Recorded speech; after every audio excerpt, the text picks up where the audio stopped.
Dia pramuka itu dia tidak berdasarkan jenjang pendidikan. Oke. Dia berdasarkan usia. Usia. Jadi tapi orang selalu konotasikan dengan siaga itu SD. Oh. Pegalang itu SMP dan seterusnya. Padahal di SD ada juga siswa yang sudah umur 11 tahun ke atas, dia boleh menjadi banyak sekali pejabat yang bertestimoni tentang dampak gerakan pramuka yang diikuti dulu waktu dia di sekolah dasar, sekolah menengah itu berdampak terhadap kondisinya sekarang. Salah satunya, saya lihat pemerintah begitu luar biasa memperhatikan pendidikan formal. Iya.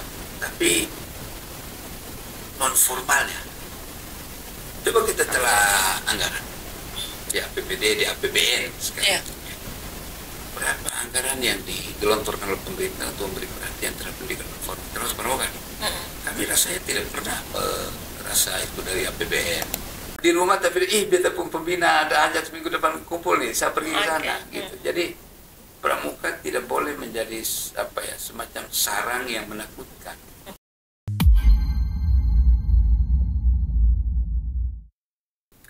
Halo sahabat pendengar, selamat datang di podcast KTN, berbicara, bergerak, berdampak.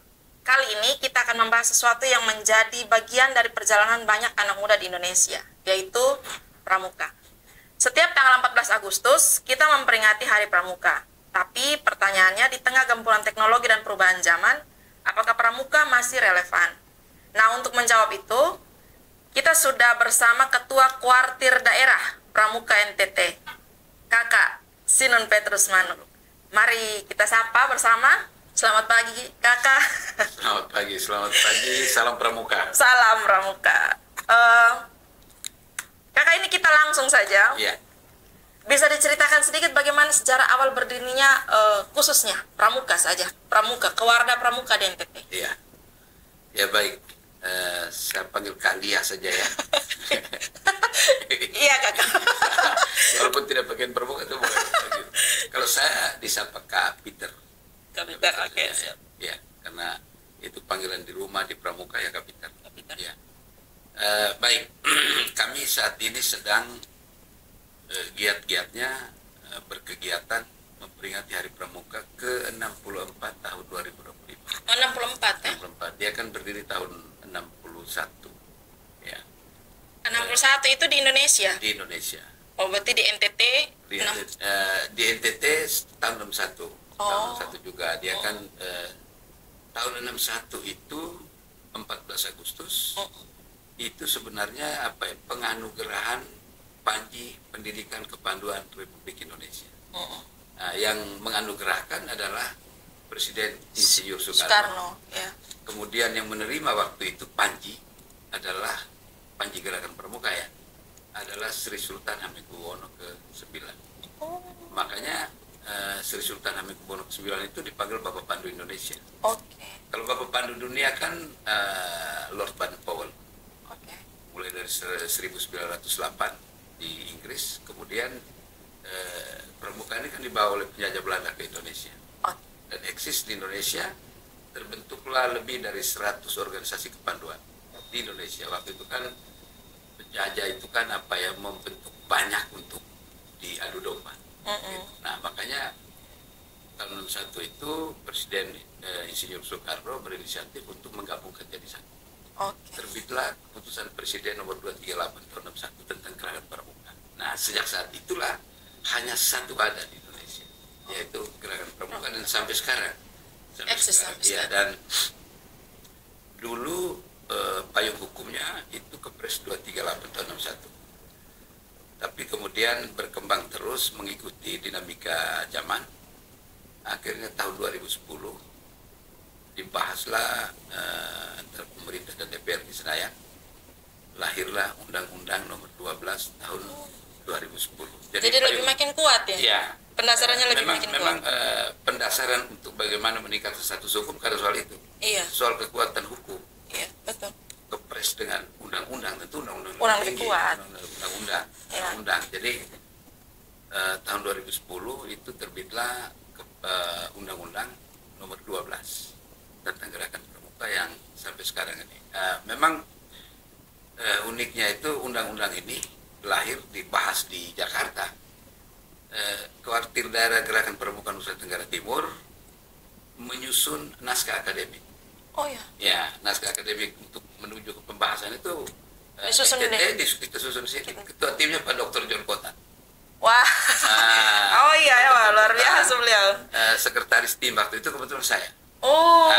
Jadi memang ya secara pribadi saya bangga juga bahwa konsep awal naskah akademik yang kita susun di sini, kemudian kita bawa ke Jakarta roadshow. Kita roadshow dipimpin oleh almarhum Frans Leburaya. Oh iya. Waktu itu beliau wakil gubernur. Wakil gubernur 2010. Kami pertama memaparkan konsep ini di depan pengurus ketua dan pengurus Partai Nasional di Gambir. Dari situ kami di hari yang sama nih, kami berpindah ke Kementerian Pemuda dan Olahraga sebagai induk semangnya Gerakan Pramuka. Ya, jadi urusan negara tentang pramuka ya ada ya di Kementerian Pemuda.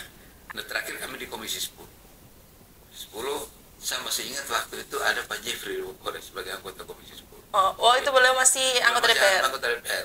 Ya. Alhasil dibahas selama 5 tahun. Lama.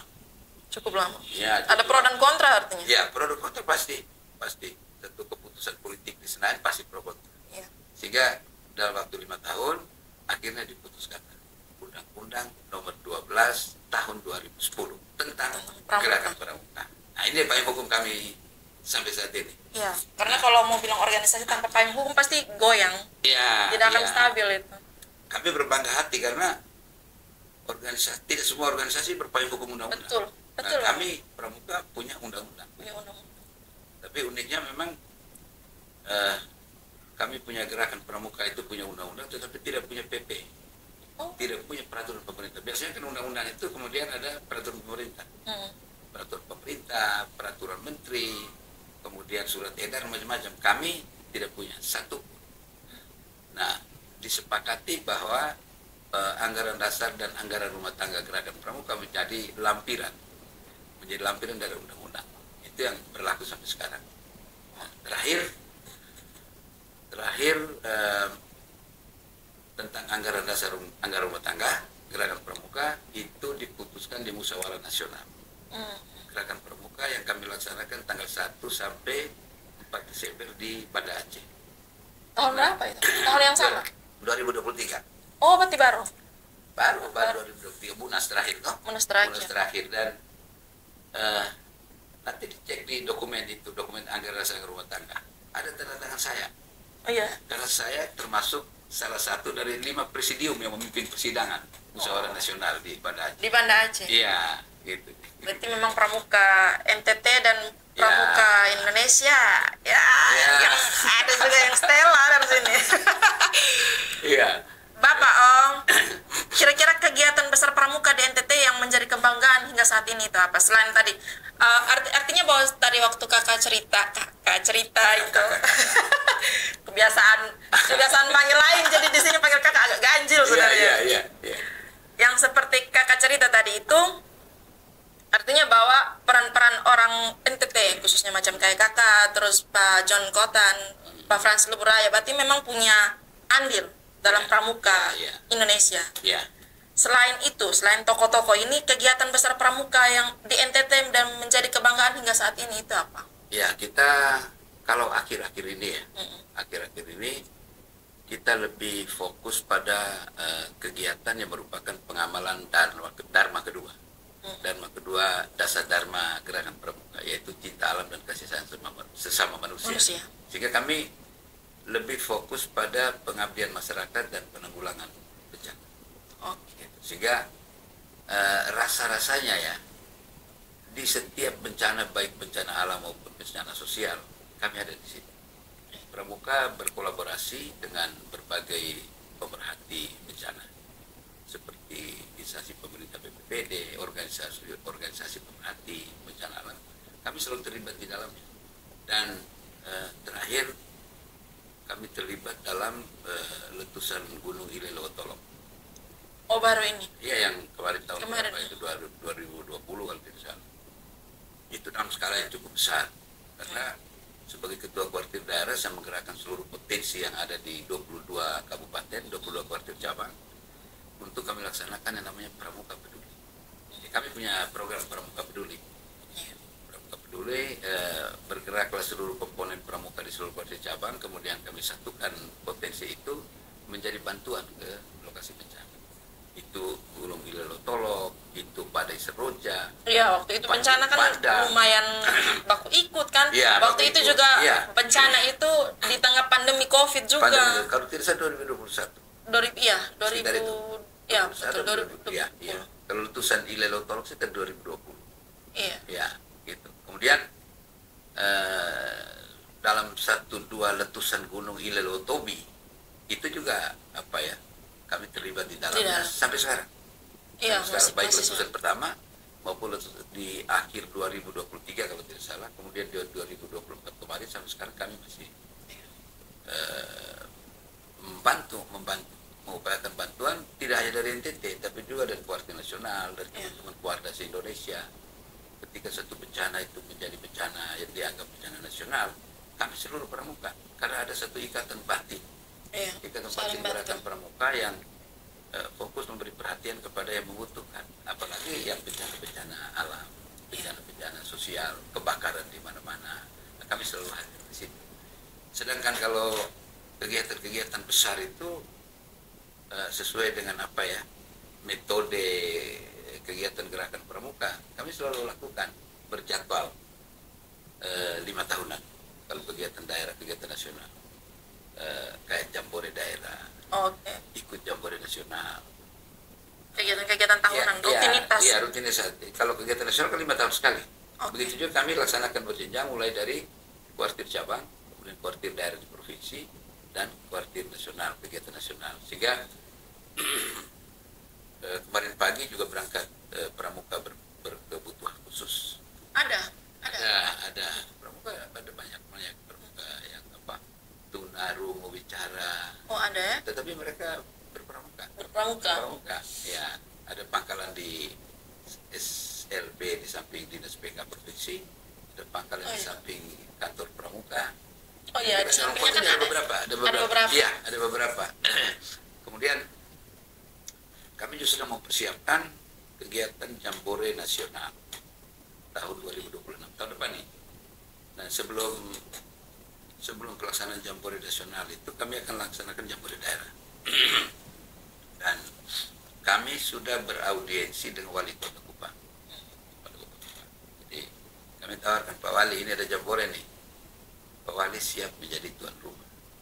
Berarti di Kota Kupang? Di Kota Kupang. Kota Kupang kali ini menjadi tuan rumah.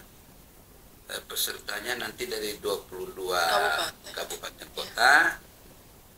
Kalau di total itu peserta sekitar 1.000 orang. 1.000 orang, dan 1.000 orang ini tidak pulang lagi. Begitu tutup, 1 hari kemas-kemas, hari berikutnya berangkat ke kapal laut menuju Surabaya. Berarti Jambore nasionalnya di Surabaya? Tidak, di Jakarta, tapi turun di Surabaya. Baru. Kemudian kami dengan bus Jalan darat. Biasa kami lakukan. Iya. Biasa kami lakukan menuju Cibubur, Jakarta. Begitu. Jadi kalau soal kegiatan yang berkesan, rasa-rasanya semua kegiatan berkesan. Tapi Kak Lia itu kegiatan-kegiatan yang menuju kepada tujuan utama gerakan pramuka sesuai dengan tugas negara yang diberikan kepada gerakan pramuka melalui undang-undang, yaitu pendidikan dan pembinaan karakter bangsa. Itu topik besarnya. Sehingga sekolah anak sebagai siswa, sebagai murid, dia pintar dan cerdas diajar oleh guru di sekolah. Tapi tidak semua anak itu berperilaku baik, berkarakter baik. Betul. Nah, kami hadir di situ sebagai pelengkap, mengajarkan tentang bagaimana sopan, bagaimana santun, bagaimana dia hormat guru, hormat orang tua, bagaimana dia taat beribadah ke gereja, ke masjid. Nah, dan juga di rumah dia bisa melakukan berbagai aktivitas sendiri, kecil-kecil sebenarnya, tapi berdampak. Contoh, kami mengajarkan di rumah untuk beraktivitas sendiri, menyiapkan pakaian sendiri, setrika sendiri, siapkan sepatu sendiri, seperti itu. Merapikan spray di tempat tidur sendiri. Seperti itu. Itu yang kami kalau di perkemahan juga seperti itu kami lakukan. Gitu. Jadi kami kami hadir sebagai salah satu organisasi yang bertanggung jawab sesuai dengan perintah undang-undang melaksanakan pendidikan karakter, sehingga setiap anak yang tamat dari sekolah, baik siaga di SD, kemudian penggalang di SMP, kemudian pendegak di SMA, padega di perguruan tinggi, dia tamat menjadi seorang paripurna. Paripurna itu artinya cerdas otaknya, pintar orang, tetapi karakternya Pancasilais sejati. Seperti itu. Berarti ini Bapak, Kakak. Banyak orang menganggap, ini kemarin saya sempat lihat ada beberapa konten kreator lah, mereka masih menganggap bahwa pramuka itu hanya soal baris berbaris dan tali temali. Sebenarnya keterampilan-keterampilan seperti yang Kakak sebutkan tadi itu bisa didapat di anak-anak dari pramuka sebenarnya. Ya pasti, itu tujuannya. Tujuannya ada di situ. Kemandirian lah paling penting. Kemandirian, kepemimpinan, kebersamaan, saling cinta hormat, alam, demokrasi, cinta alam, kasih sayang sama manusia. Artinya bahwa wadahnya itu disiapkan di pramuka. Karena kalau mau bilang SD, jenjang sekolah, SD, SMP, SMA, saya juga baru tahu ternyata perguruan tinggi juga ada tadi, apa namanya? Pramuka Pandega. Pandega. Tapi pramuka itu tidak berdasarkan jenjang pendidikan, dia berdasarkan usia. Oh, usia. Jadi siaga itu 6-10 tahun. Oke. Penggalang itu 11-15 tahun. Pendegak yang setara SMA itu 16-20. Kalau pendega di mahasiswa itu dia usianya 21-25. Nah, di atas 25 tahun itu namanya sumber didik. Oh, Pembina, pembina. pelatih, pamong. Nah, itu di usia di atas itu. Kalau sesuai usia, jenjang usia begitu, Kakak, artinya bahwa ketika dia, misalkan dia sudah di usia sekian, usia yang harusnya sudah di penggalang, tapi kalau dia belum ikut yang di siaga, boleh.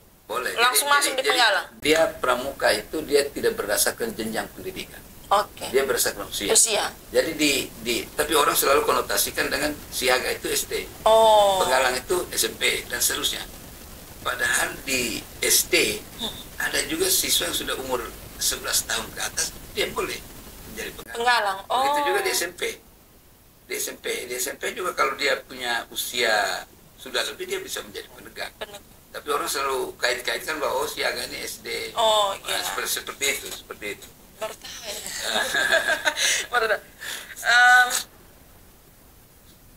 Kira-kira contoh nyatanya ya, mungkin ada cerita kesan selama ini berpramuka. Contoh nyata bahwa pramuka itu membentuk karakter seperti kepemimpinan, itu mungkin ada contoh nyatanya. Bisa cerita sedikit. Memang kami punya namanya penuntun budi pekerti pramuka. Semacam litani suci bagi gerakan pramuka ya. Namanya Trisatya. Trisatya Pramuka Indonesia. Kemudian dalam Trisatya itu juga berjanji untuk melaksanakan Dasa Dharma Pramuka, ada 10. Ya. Dan dari kalimatnya memang sangat menginspirasi pembina dan anak-anak untuk mengaplikasikannya ke tengah-tengah masyarakat.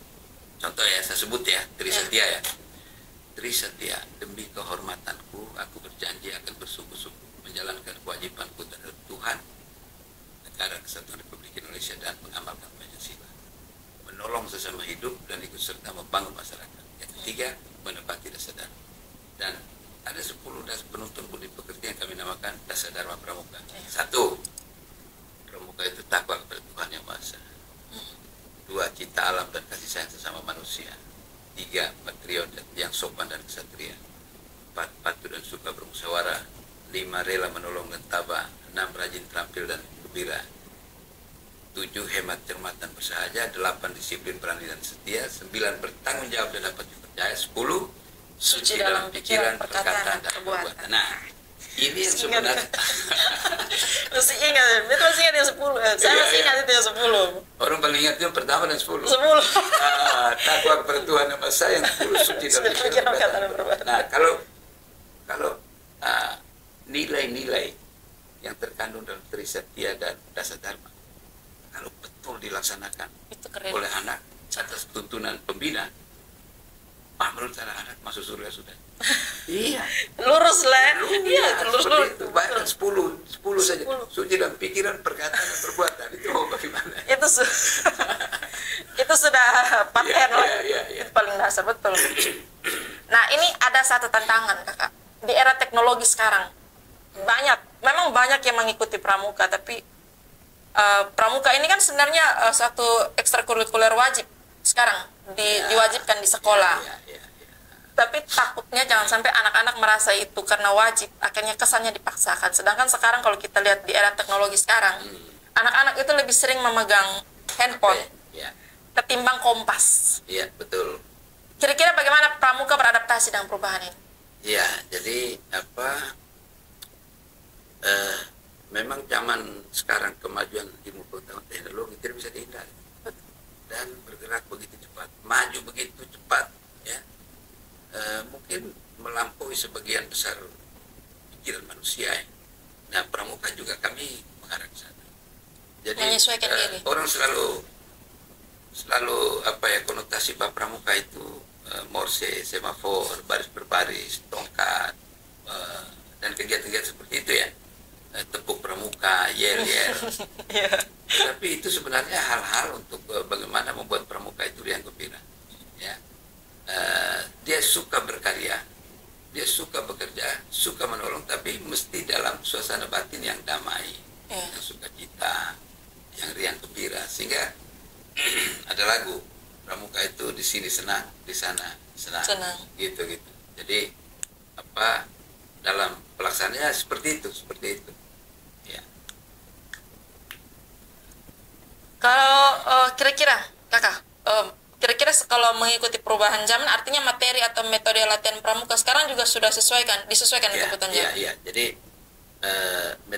metode pramuka selalu diupdate sesuai dengan perkembangan zaman, perkembangan teknologi. Sekarang kami kegiatan, sekarang pagi ini peserta sudah bercek ini.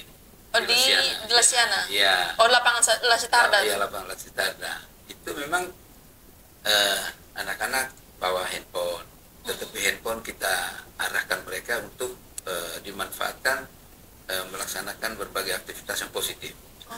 Karena kalau handphone itu kan hal yang teknologi tinggi yang kalau tidak difilter, itu menjadi yang negatif. Kebablasan. Dan kami juga menemukan banyak hal negatif ketika anak punya handphone yang Android. Gitu. Jadi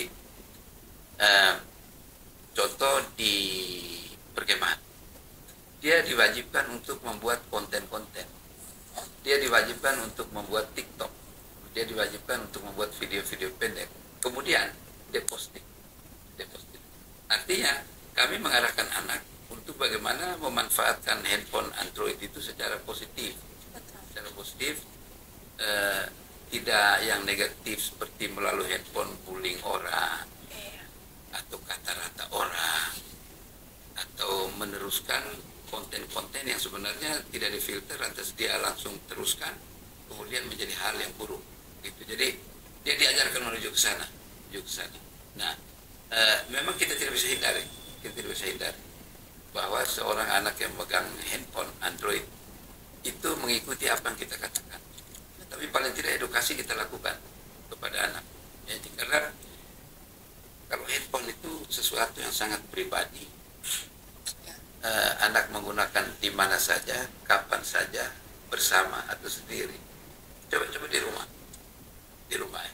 Kita papa punya handphone, mama punya handphone, anak punya handphone. Duduk di ruang keluarga menonton TV umpamanya, tapi papa berkomunikasi dengan orang lain, mama berkomunikasi dengan orang lain, anak juga seperti itu. Kemudian anak masuk kamar, dia sendiri kunci pintu, apa dia lakukan terhadap. Nah, ini yang kita mau, sudah kita kumpul pramuka sehingga meniadakan kegiatan-kegiatan atau aktivitas yang berbau negatif gitu. Sehingga kalau tadi kalian tanya soal bagaimana pramuka mengadaptasi dengan teknologi ya, sehingga sekarang ini memang kalau kembali ke alam seperti tahun 1908 Lord Baden-Powell, mungkin memang tidak lagi, tetapi kita tetap ke sana. Kemah di alam terbuka ya, terus mencintai lingkungan, tidak boleh tebang pohon, tapi mesti tanam pohon. Tanam pohon kita ajari mereka untuk bagaimana pelihara sampai hidup. sampai hidup, sehingga ketika satu kali kelak orang duduk di bawah rindangnya pohon yang anak tanam, dia pasti berpikiran siapa yang tanamnya, itu tuh anak pramuka yang tanam. Iya. Contoh kami tahun lalu apa 2 tahun lalu ya, kami tanam bunga bunga kuning itu di Pura. Di mana? Di Pura di BTN. Oh yang di atas. Ada di atas itu, gitu. Di atas itu dekat Papedi Wahon perumahan. Yeah. Itu sekarang sudah berbunga, sudah berbunga, dan orang di sana, orang Hindu yang datang ibadah, mereka mengenal, oh ini ditanam oleh pramuka. Oh Asoka bukan? Bukan Asoka. Bukan Asoka. Tabu B atau tabu apa seperti itu. Namanya saya lupa. Oke. Dan juga di banyak tempat lain kami lakukan itu soal bagaimana menyelamatkan sumber mata air, itu juga kami lakukan. Jadi kalau soal teknologi saat ini kita tidak bisa hindari. Nah, saya punya pengalaman ya. Saya punya pengalaman ketika saya menjadi Kepala Dinas Pendidikan dan Provinsi. Saya bekerja sama dengan satu lembaga yang didanai oleh luar negeri. Kami melaksanakan satu penelitian bersama. Sasaran kami adalah perilaku seks menyimpang anak-anak remaja awal. Kami ambil SMP sampel. Kami ambil 3 di dalam kota. Kami membandingkan dengan yang perilaku seks menyimpang yang di luar kota. Kami ambil 1 di Osau, 1 di Campur. Dan wow, luar biasa. Memang ada yang positif, tapi ada juga negatif. Negatif itu sesuai hasil wawancara itu, bahkan anak-anak itu ada sudah menggunakan handphone berjemaah melakukan adegan mesum. Jadi ada yang kameramennya, ada yang pelakunya, seperti itu. Itu anak remaja awal loh. Remaja awal. Ya coba kalau kita telusuri data-data di sekian kabupaten, termasuk Pak Bedi Roma punya Kabupaten Lembata. Ya Pak Bedi Roma punya juga tuh. Ya jangan lempar ke kami kan. Sama-sama kita nih. Di Kabupaten Lembata juga hal itu. Ada. Itu sempat heboh tahun lalu, 2 tahun lalu. Ada. Sampai ada grup WhatsApp-nya juga. WhatsApp semacam prostitusi online. Iya. Ada itu. Dan itu hal yang sangat mengkhawatirkan. Nah, kami soal Trisatya Dharma itu kami terus mengajarkan. Memang mungkin dianggap kolot ya, nilai-nilai yang saya bacakan tadi, saya sebutkan tadi. Tapi kami yakini, Pramuka yakini sampai sekarang, dia bisa mencegah kemajuan teknologi yang saat ini maju yang sangat besar. Sekarang macam AI ya. Iya. AI itu juga, itu luar biasa.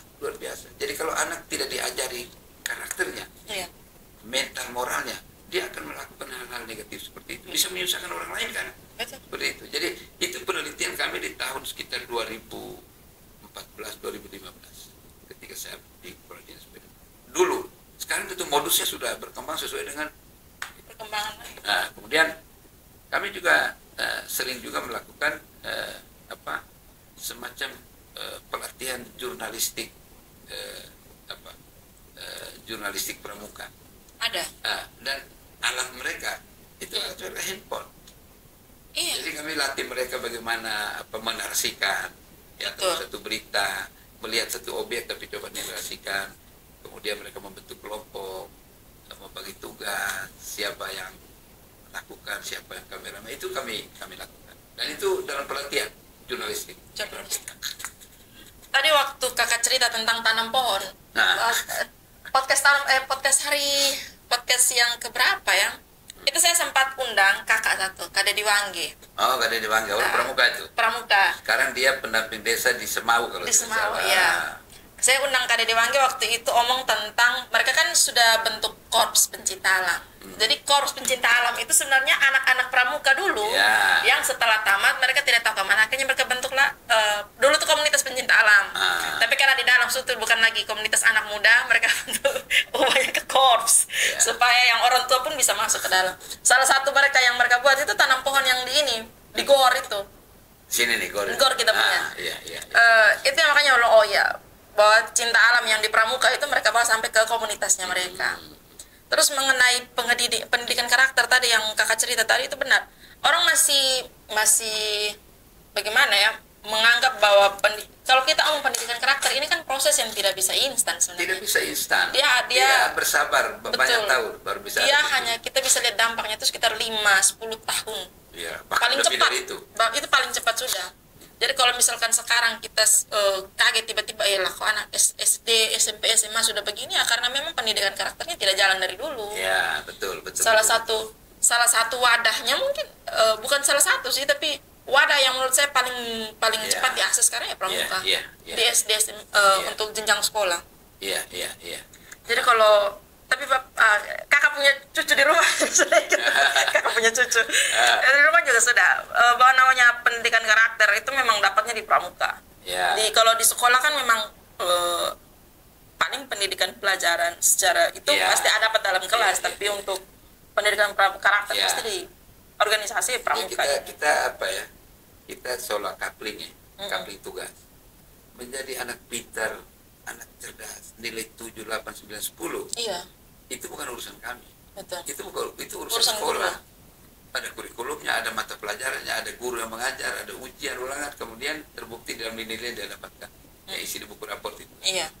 Tapi tadi saya katakan di awal, tidak semua anak pintar itu punya karakter. Punya karakter. Memakai guru, melawan guru, iya, berkelahi, minum mabok, palak orang. Nah, disitulah kami hadir. Nah, kami melakukan kegiatan-kegiatan rata-rata ya seminggu sekali. Kami kumpulan anak sore hari di sekolah. Daripada dia duduk di deker, palak orang, mabok, minum mabok, berkelahi segala macam. Ayo mari kita berpramuka. Ayo mari kita berkemah. Ayo pengembaraan. Ayo penjelajahan malam. Gitu-gitu. Seperti itu. Ini sebenarnya juga jadi satu referensi yang bikin senang sih. Yang di rumah itu biasanya kapan kira-kira kakak bisa ikut camping? Mas sabar, belum umur. Karena saya ganggu dia belum cuci piring sendiri dulu. Kalau siaga memang tidak boleh berkemah. Oh, siaga belum bisa. Dia hanya berkemah sehari. Iya, di sekolah. Datang pagi, pulang sore sudah pulang. Dia tidak boleh bermalam. Betul. Tempat alam terbuka. Karena siaga itu dari segi usianya, perkembangan jiwanya dia masih menginduk ke yanda dan mudanya. Sehingga dia sekarang kami kegiatan di Lesiana itu juga ada siaganya. Tapi nanti besok tanggal 14 dia datang paginya jam 10 dia lakukan kegiatan permainan besar dan macam-macam sekaligus berada 17 Agustus, tapi sore jam 5 pulang. Begitu. Gitu. Jadi kalau Penggalang boleh berkemah. Penggalang sudah boleh SMP. Iya. Kalau menurut kakak, kira-kira apa yang membuat pramuka itu tetap relevan dibandingkan kegiatan ekstrakurikuler lain? Iya. Saya mungkin sedikit menjelaskan soal tadi dulu ya. Soal tadi kalian tanya tentang apa ya? Soal tadi ekstrakurikuler wajib. Pramuka itu awalnya itu sukarela. Masuk karena suka, tidak boleh dipaksa. Betul. Di zaman saya waktu itu memang tidak diwajibkan. Iya. Makanya saya tidak. Kenapa kemudian muncul keputusan Menteri Pendidikan? Saya agak lupa ya tahun kita keputusan nomor 63 tahun 2014. Itu kan satu-satunya ekstrakurikuler wajib di sekolah adalah pramuka. Ya kan? Iya. Semua sekolah diwajibkan berbagian pramuka sehari seminggu di sekolah. Begitu. Nah, kemudian di akhir masa baktinya, masa jabatannya Pak Menteri Pendidikan dan Kebudayaan Nadiem Makarim, kan dia membatalkan. Itu tidak wajib. Sekolah menyediakan wadah pramuka, tapi anak pilih. Ya. Itu berarti kembali ke basic, kembali ke dulu sukarela. Nah, kenapa akhir-akhir ini menjadi seperti paksarela? Ya kan? Paksarela. Nah, lu mesti ikut pramuka, gitu. Karena negara, karena lembaga, karena sekolah, dan juga kita orang tua merasa bahwa tadi itu kalian sebut itu pramuka bukan satu-satunya ya, tapi dia salah satu instrumen negara yang baik untuk membina karakter. Makanya kita wajibkan. Saya dulu masuk pramuka pertama itu karena memang paksa. Kemudian anak saya 2 orang, pertama perempuan, kedua laki-laki. Mereka tidak suka pramuka awalnya, tapi kami kami dua suami istri paksa mereka ikut, karena di sana kau bisa dididik menjadi orang yang lebih baik, menghargai orang, cinta lingkungan, tanam pohon tadi, kepemimpinan, kebersamaan, keteraturan hidup, tutur kata juga mesti diajari, gitu. Sehingga kemudian mereka dua menjadi suka pramuka, sehingga saya pramuka, istri saya pramuka, anak saya dua-dua pramuka, kami keluarga pramuka. Nah, seperti itu. Ya. Artinya bahwa sekalipun ada kegiatan ekstrakurikuler lain, tapi sebaiknya pramuka ini tetap. Ya. Jadi kemudian setelah Pak Nadiem membatalkan, kemudian ganti menteri, Pak Abdul Muti. Nah, Pak Abdul Muti mewajibkan kembali melalui keputusan Menteri nomor 13 tahun 2025. Jadi sekarang wajib lagi. Jadi dulu gonjang-ganjing di sekolah nih. Gonjang-ganjing di sekolah. Jadi seiring dengan mulai dari COVID ya, pramuka melempem, tidak boleh berkegiatan karena pramuka kan mesti kerumunan, kelompok orang yang melaksanakan kegiatan. Kemudian terus setelah 2021, 2022 kan COVID luar biasa. 2023 masih dampak COVID. Sekarang kita menghadapi efisiensi. Tetapi dengan ini kelihatan pramuka bergairah kembali. Saya selaku Ketua Kuartir Daerah mewakili lembaga, terima kasih ya Bapak Gubernur, Bapak Melki Lakalena, Bapak Wakil Gubernur, Bapak Joni Asedoma. Dari beberapa bulan terakhir kami bangun komunikasi konsen ke pramuka. Apalagi Pak Wagub yang masa lalunya pramuka aktif di Siaga Penggalang, di mana-mana ngomong tentang pramuka. Nah, dan kemudian sejak Bapak Frans Leburaya itu sebulan sekali menggunakan seragam pramuka ke kantor seluruh ASN, ya kan? Oh iya, pernah ada itu. Itu melalui keputusan gubernur. Kemudian Bapak Victor lebih seru lagi, Bapak Victor Bukti Leskoda. Setiap minggu. Jadi memang bukan merendahkan ASN ya. Tapi itu betul inisiatif murni dari Bapak Gubernur waktu itu, Bapak Victor. Saya diprotes banyak banget. Ini lu yang gosok-gosok. Pak Gubernur saya begini. Sampai seluruh tenaga kontrak pun pakai betul. Saya ingat waktu itu mau sempat ini kita seragam di mana ukuran kita begitu. Betul gitu. Dan kemudian itu berjalan. Saya kemudian menghadap Pak Gub, waktu itu Bapak Victor. Bapak orang protes kenapa tiap minggu. Dia bilang ya saya mengambil filosofi pramuka.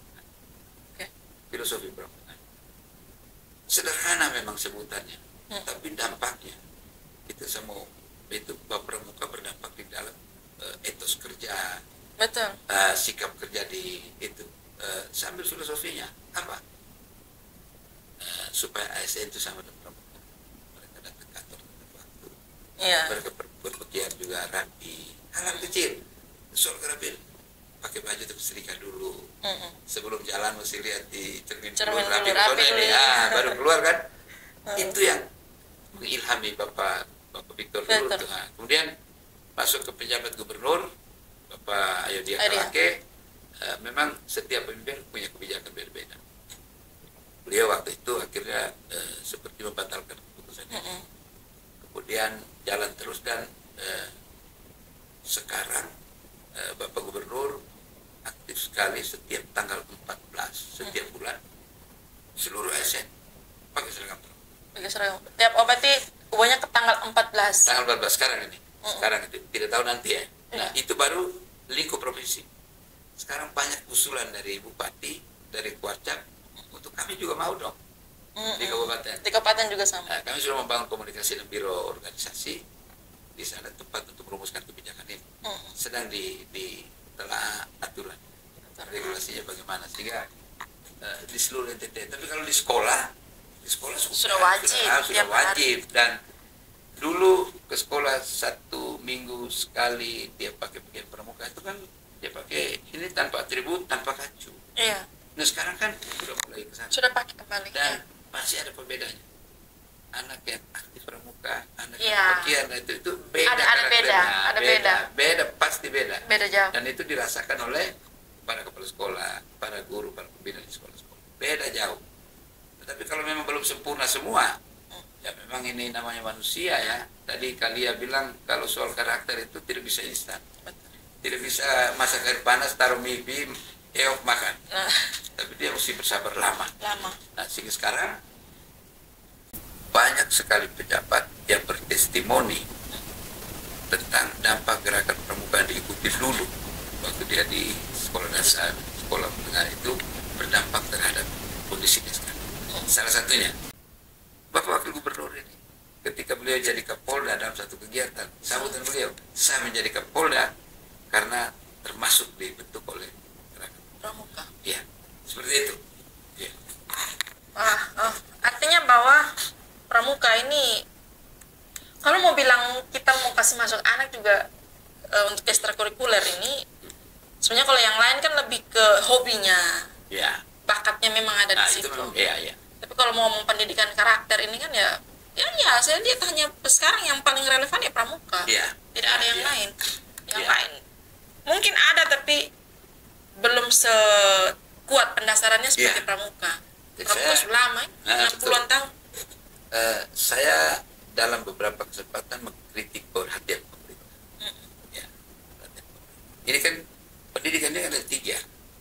Ada pendidikan formal, ada pendidikan informal, dan pendidikan non formal. Nah, kami di pramuka di pendidikan non formal nih, di pendidikan non formal.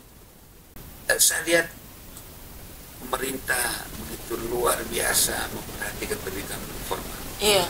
Tapi non formalnya, coba kita telah anggaran di APBD, di APBN sekarang. Berapa anggaran yang digelontorkan oleh pemerintah untuk memberi perhatian terhadap pendidikan non formal, termasuk pramuka? Kami rasanya tidak pernah merasa itu dari APBN bahwa ini dalam tahun ini sekian persen. Menurut saya sudahlah, dalam bahasa sederhana, bagilah yang perintah undang-undang dasar ya, tentang 20% itu. Iya. Mesti pemerintah memberikan perhatian juga kepada informal dan non formal. Mungkin ada ya, tapi rasanya tidak sampai. Iya, tidak sampai ke bawah. Kalau APBD 1 ya, APBD 2 sampai saat ini masih ada dana hibah, dana kegiatan yang double di kantor pemerintah itu ada. Sehingga kita berkegiatan dan eksis sampai sekarang ini. Ya, tetapi rasanya ini pendidikan untuk urusan pendidikan non formal nih, mungkin perlu dioptimalisasi ya. Iya. Pasti ada. Sebenarnya ini jadi bahan evaluasi juga kalau misalkan kita lihat banyak kita punya anak-anak yang pintar tapi pendidikan karakternya itu mulai melemah. Nah, itu harusnya harus evaluasi ke belakang kan. Kira-kira sampai karakternya seperti ini itu kenapa? Terus fungsinya pemerintah itu dia bisa ambil alih di bagian mana? Mungkin salah satunya itu kakak. Kalau perhatian mereka terhadap pendidikan non formal itu kurang, makanya tidak terasa. Tidak terasa lagi. Tidak kenal gitu, tidak klik. Betul. Jadi makanya tadi saya tidak pakai itu karena pasti ada, tapi mesti optimalisasi. Nah, memang dasarnya mesti kita evaluasi ya. Evaluasi. Soal dampak pramuka ini eksistensinya untuk apa, kemudian setelah melaksanakan tugas hasilnya apa, mesti dievaluasi sehingga pemerintah kemudian memberikan intervensi. Saya yakin ada, tetapi optimalisasi menjadi jawaban. Kira-kira kakak, tantangan terbesar Warda Pramuka NTT saat ini itu apa? Tantangan paling besar? Tadi saya gambarkan soal kesulitan kami. Saya ini kan seolah ketua kuartir daerah yang memimpin dalam masa sulit. Saya dipilih Oktober 2020. Dikukuhkan dengan surat keputusan kuartir nasional tanggal 31 Desember. Saya efektif mulai menjadi ketua kuartir daerah mulai 2021. Begitu saya memimpin, datanglah COVID. 2022 masih COVID ya. Begitu energi APBD luar biasa tersedot ke COVID ya. Untuk COVID. Dan itu hal kemanusiaan yang memang pemerintah mesti lakukan. Berdampak pada aktivitas. Tidak boleh berkumpul. Alokasi anggaran juga mungkin hanya rutin-rutin, kegiatan tidak ada. Sehingga selama saya memimpin 5 tahun, kita hanya 1 kali melaksanakan kegiatan jambore daerah di Labuan Bajo. Nah, kemudian 2024 kita tidak dialokasi anggaran oleh APBD 1. Ya, karena mungkin keliru di dalam penerapan regulasi pengelolaan keuangan. Tahun 2025 juga masih sama nih. Kami sedang bergelut dengan diskusi dengan audiensi dengan Pak Gub, Pak Wagub, RDP dengan Komisi 5 DPRD TT bidang ini, sehingga mudah-mudahan ke depan ini menjadi baik dan kami akan melaksanakan proses demokrasi gerakan pramuka nanti bulan Oktober, musyawarah daerah. Oh iya. Nah, merumuskan berbagai kebijakan 5 tahun ke depan, kemudian terakhir memilih ketua untuk memimpin juga 5 tahun ke depan. Gitu. Jadi kalau soal pramuka itu suka dukanya itu memang rasa-rasanya memang agak menurun ya. Terus sejak COVID itu sampai sekarang. Dan saya sialnya dua yang memimpin dalam kondisi seperti tadi itu. Dapat pas itu, dapat di masa itu. Tetapi saya selalu meyakini bahwa dan mengajarkan, mengedukasi anak-anak pengurus bahwa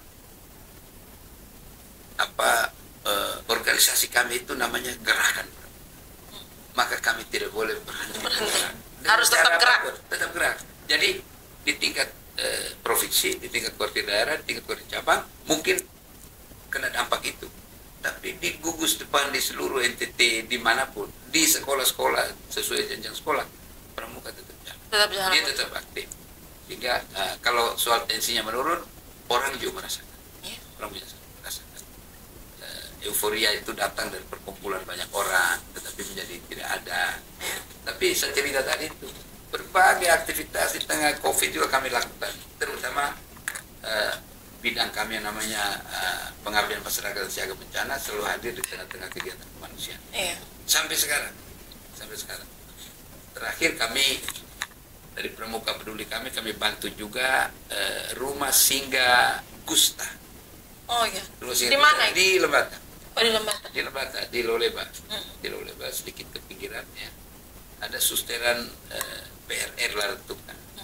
Mereka membangun dulu kan sebenarnya rumah sakit Damian ya, rumah sakit pusat terbesar itu. Tapi karena sudah menjadi rumah sakit umum, maka mereka membangun satu unit di situ untuk rumah singgah kusta. Orang kusta datang berobat di situ, konsultasi, mereka juga bisa ke masyarakat gitu. Jadi terakhir kami bantu di situ, dan kami pengen terus berkelanjutan ini. Mungkin kali ini dapat Lembata, mungkin bisa wilayah lain lagi. Karena diawali dengan kunjungan susteran PRR Laratuka ke rumah saya. Mereka waktu itu sore malam, jadi tidak ke kantor. Tapi mereka itu kita kami melakukan kerjasama. Karena memang itu masuk di ruang lingkup kami. Betul. Gitu. Berarti jadi soal suka dukanya barangkali ya sekitar sukanya yang tadi, dukanya yang COVID dong tadi itu. COVID dong. Kemudian naik turun sesuai kemampuan keuangan daerah. Karena kita tidak bisa berkegiatan dalam skala besar kalau tidak ada dukungan dana. Betul. Itu harus realistis di situ. Itu realistis. Tidak ada orang berhalo-halo Bandung dan selesai. Tidak ada. Iya. Karena ketika kita, apalagi kalau kegiatan besar macam melibatkan banyak anak-anak dari Jambore itu. Tahun depan 1.000 orang. 1.000 orang juga berangkat ke Jakarta. Gitu, seperti itu. Ikut Jambore nasional. Iya. Sekarang ini kan berkumpul pramuka berkebutuhan khusus seluruh Indonesia di Cibubur. Ya. Kalau ini sekarang ini Sitarda ini apa? Sitarda itu salah satu dari kegiatan memperingati Hari Pramuka. Besok ini. 60. Ya. Saya cerita sedikit ya soal ini ya. Ya, jadi kami ruang lingkup atau ruang yang disediakan oleh Komisi 5 DPRD memberikan 6 rekomendasi kepada kami. Bapak Gubernur juga luar biasa, Wakil Gubernur tuntut kami luar biasa. Jadi tahun ini memang kami lakukan dalam skala yang agak besar. Tidak hanya di Kupang, di seluruh NTT.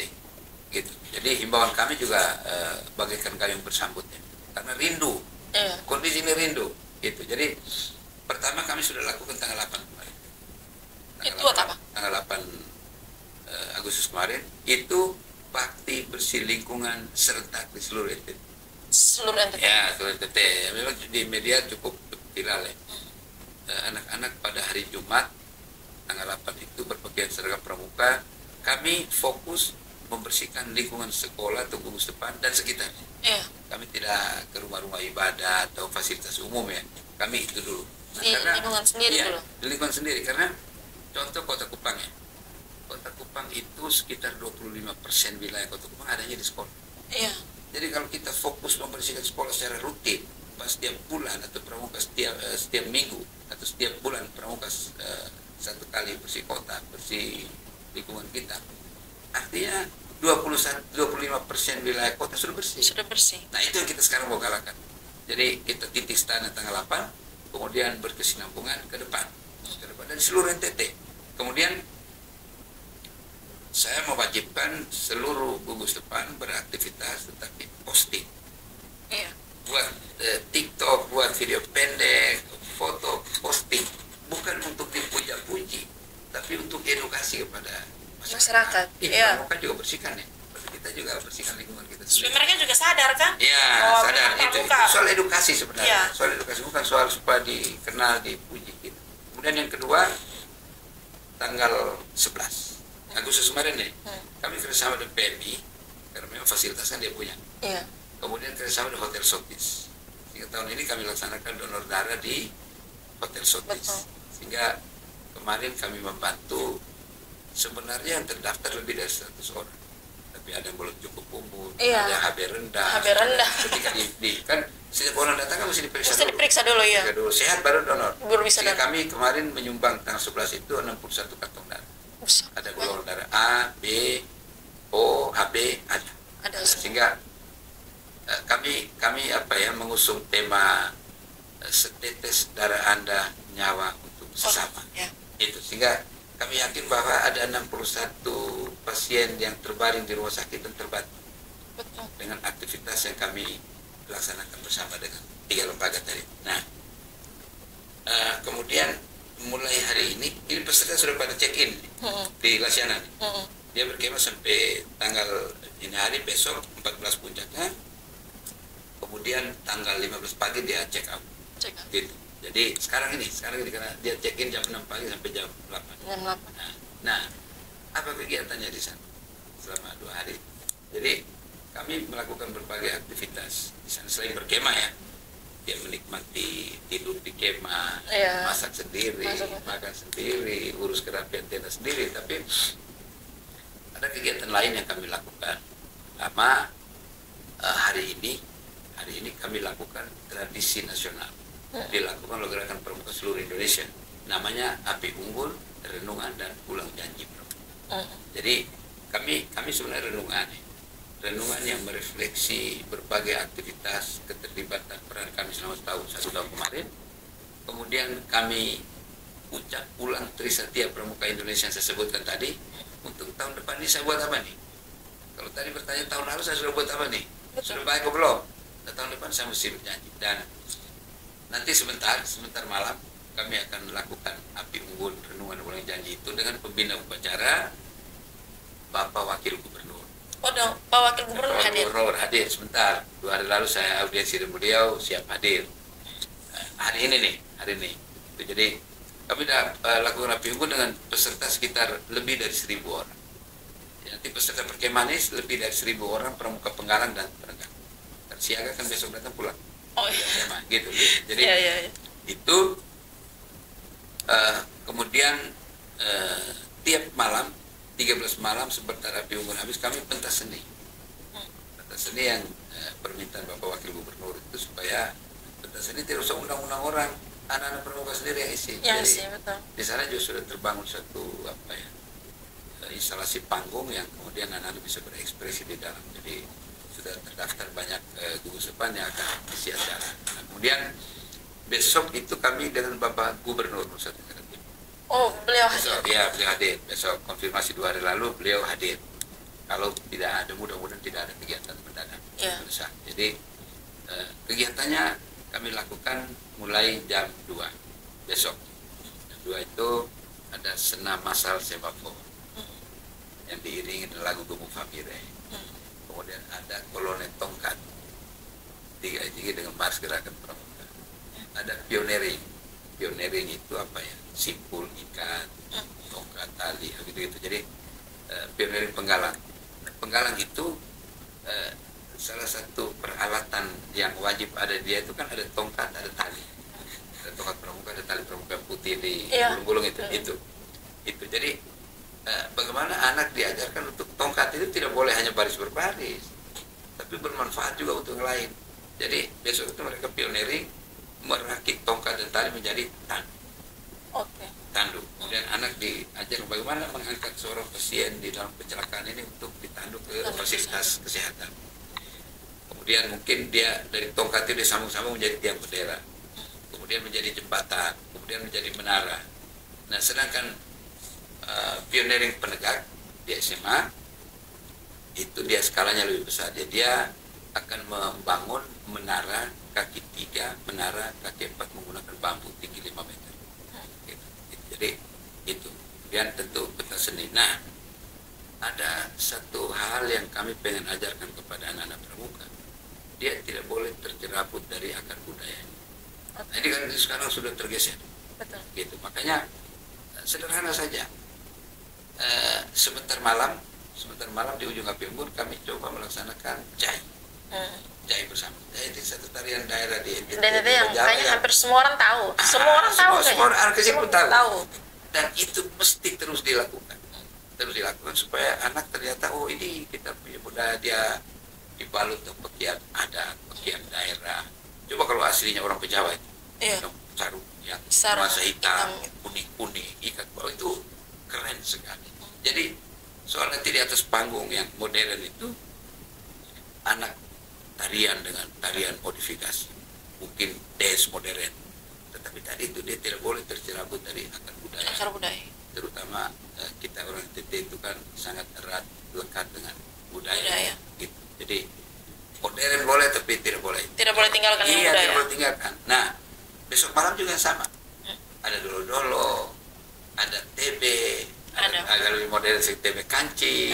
Nah, seperti itu, seperti yang kami ambil tarian-tarian daerah massal yang bisa dikuasai oleh anak. Karena ini kan banyak orang.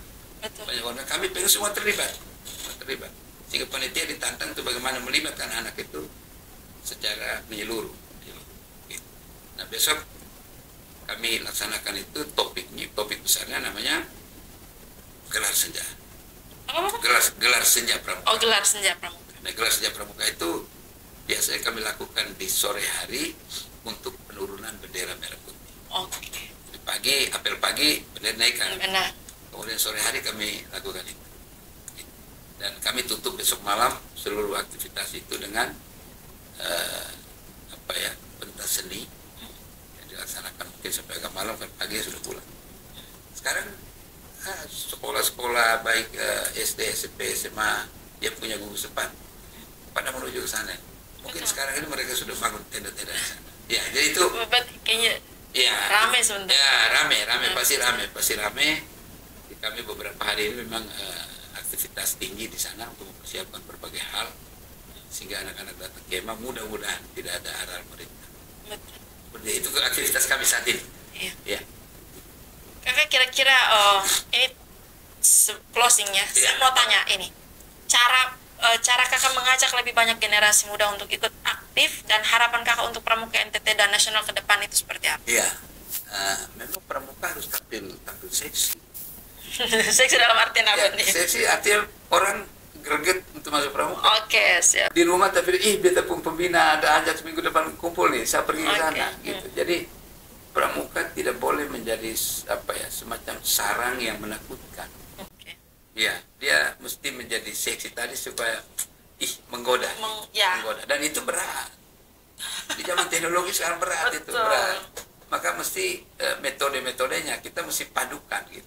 Tadi sudah tampil, kita kemah hal yang tradisional, tapi ada panggung di sana, ada pentas seni diisi oleh anak-anak yang tarian dance juga ada tarian India, macam-macam seperti itu. Jadi memang pramuka secara nasional mesti merumuskan kebijakan menghadapi kemajuan ilmu pengetahuan teknologi ini, sehingga tadi itu pramuka menjadi suatu lembaga yang menarik. Karena kami ingin memperbaiki citra gerakan pramuka di dalam berbagai tahapan ya.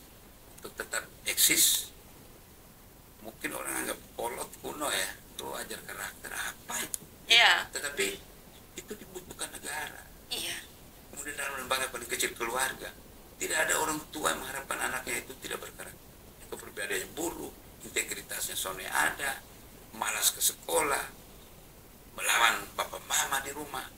Dan itu kami rasanya dari testimoni yang disampaikan, itu terjawab. Anak yang malas, menikmati fasilitas orang tua yang mewah, tidur di kamar yang luar biasa, tapi dia tidak bisa mengatur dirinya sendiri. Ketika masuk pramuka, dibawa berkemah, berubah. Dan itu testimoni banyak orang. Tidak semua orang ya, tapi testimoni banyak orang seperti itu. Gitu. Sehingga memang mesti dan tantangan paling kuat itu ada di Gugus Depan. Gugus Depan adalah lembaga yang berada paling depan menghadapi berbagai masalah. Anak yang mabuk, yang seks bebas, yang nonton konten-konten porno, datang terlambat, pakaian tidak sesuai dengan aturan sekolah, rambut tidak cukur rapi. Itu menjadi perhatian kami pramuka. Gitu. Jadi tantangan paling berat di situ. Tetapi tidak ada yang sempurna. Tidak ada yang sempurna. Pasti ada saja. Kalau tujuan kita ini bagus, tapi mencapainya itu butuh perjuangan. Dan ya tentu pesan saya kepada pramuka ya, kepada seluruh komponen pramuka di saat ini. Dan satu pesan yang saya sampaikan klise ya, tetapi barangkali momentumnya pas. Selamat merayakan Hari Pramuka ke-64 tahun 2025 dari Ketua Koordinator Daerah Nusa Tenggara Timur untuk seluruh komponen pramuka termasuk anak-anak pramuka yang tersebar di seluruh NTT yang tidak hanya di Kupang tapi di berbagai kabupaten, tidak semua, tapi di berbagai kabupaten di Sumba Barat Daya. Saat ini mereka sedang berkemah 4.000 orang. Wow. Lebih dari 4.000 orang di Sumba Barat, di Bebewa, kecamatan Bebewa Barat, ada sekitar 4.000-an orang. Kemudian di Flores Timur ini Kalia kampung. Mereka tiap tahun menjadi tradisi Kuarcap, berpindah dari satu kabupaten ke satu kabupaten. Tahun lalu di Adonara, 2.000, lebih dari 2.000 orang. Tahun ini mereka mendekatkan diri ke Lewotobi sana, Gunung Lewotobi di Tanjung Bunga. Itu lebih dari 2.200. Kemudian di Sumba Timur mereka tidak berkemah, tetapi mereka menanam 1.000 anakan mangrove untuk mencegah abrasi pantai. 1.000 anakan mangrove. Mungkin setelah ini mereka pembibitan, kemudian setelah itu kalau sudah jadi mereka tanam. Di Sumba Tengah juga ada perkemahan yang diikuti oleh sekitar 800 orang. Nah, uniknya di sini, dalam laporan ke saya, dalam audiensi Pak Bupati juga ikut kemah. Oh ya? Di mana tadi? Di Sumba Tengah. Sumba Tengah. Bupati ikut kemah, mengajak beberapa pejabat untuk ikut kemah. Iya, di Sumba Tengah. Di Sumba Barat itu ada malam ini mereka laksanakan pawai 1.000 obor. Diikut 1.000 di Sumba Barat tadi. Di Nagekeo juga berkemah di Boawai itu ada sekitar 500 orang, berkemah tingkat Kuarcap itu ada sekitar 1.500 orang. Di Manggarai perkemahan khusus putri. Khusus putri diikuti sekitar 500 sampai 600. Di Sika ada jambore cabang sekarang. Di TTU juga ada semacam jambore penegak usia SMA. Perkemahan khusus pramuka penegak penegak. Kabupaten Kupang baru selesai juga dibuka oleh Wakil Bupati Ibu Wakil Bupati. Ya, jadi itu kami seolah tahun ini sedikit euforia menyambut tagline yang diinspirasi oleh Wakil Gubernur, East Nusa Tenggara Scouting Reborn. Pramuka bangkit kembali menuju revitalisasi gerakan pramuka. Berarti gejolak pramuka secara tidak langsung walaupun di masing-masing daerah tapi tetap ada. Euforianya tetap ada. Ada. Soal itu tergantung pengurusnya. Tergantung pengurusnya. Ada pengurus yang luar biasa kreatif yang 4.000 orang. Itu tidak gampang. Betul kakak. Tidak gampang. Susah itu. Susah. Kita kumpul 1.000 anak di sini saja rasanya susah. Diikuti oleh Kota Kupang, Kabupaten Kupang. Tapi di Sumba Barat 4.000 orang. Diikuti oleh lebih dari 200 gugus depan. Gitu. Satu gugus depan kirim 10 putra. Seperti itu. Dan pesan kepada KTN. Asik. Ya kan? Oke. Harus dong, sekarang kita ada di KTN Oh, kan? betul. Ya Ya. kan? Apa itu kakak? KTN kan saya kenal sudah lama. Ya. Seolah salah satu hobinya adalah membantu orang ya. Ya. KTN ini dalam berbagai aktivitas rasa-rasa KTN tidak pernah apa nih. Betul. Ini perbuatan baik dan tidak boleh berhenti. Amin. Lanjutkan. Semoga kami tetap ada di situ. Iya, ada di mana-mana. Jangan hanya Lembata, tetapi mesti diekspansi lagi. Mungkin geser sedikit ke Arunara. Bisa geser tapi ke Arunara dulu. Kemudian kita di ruang podcast ini, podcast KTN ini hal baik untuk publikasi berbagai pikiran, berbagai pendapat, berbagai aktivitas tentang kehidupan di luar. Betul. Dan tadi itu saya selalu meyakini bahwa soal semacam podcast atau kegiatan media ini bukan soal puja-puji, Betul. tapi edukasi kepada masyarakat tentang hal baik. Ya, sehingga itu pesan saya kepada KTN. Amin. Maju terus, jalan sudah betul dan lurus nih. Amin. Karena memang waktu saya juga mimpinya ke situ, Bapak. Kakak ini. Saya juga mimpinya ke situ bahwa semoga podcast KTN ini kedepannya bisa kasih tunjuk istilahnya, kasih tunjuk bahwa di NTT itu ada banyak hal-hal positif yang bisa kita lihat, bisa jadi pelajaran buat kita bahwa supaya kita jangan hanya konsumsi konten-konten yang hanya untuk bikin senang, tapi belum tentu ada edukasinya. Betul. Saya termasuk penonton setia. Ayo sih. Podcast, ya. Ya, pokoknya ada kalau Lia Kopong, itu. Betul banget. Dulu saya dan Mama sering nonton. Oke, baik. Terima kasih banyak. Berarti luar biasa ini hari kakak.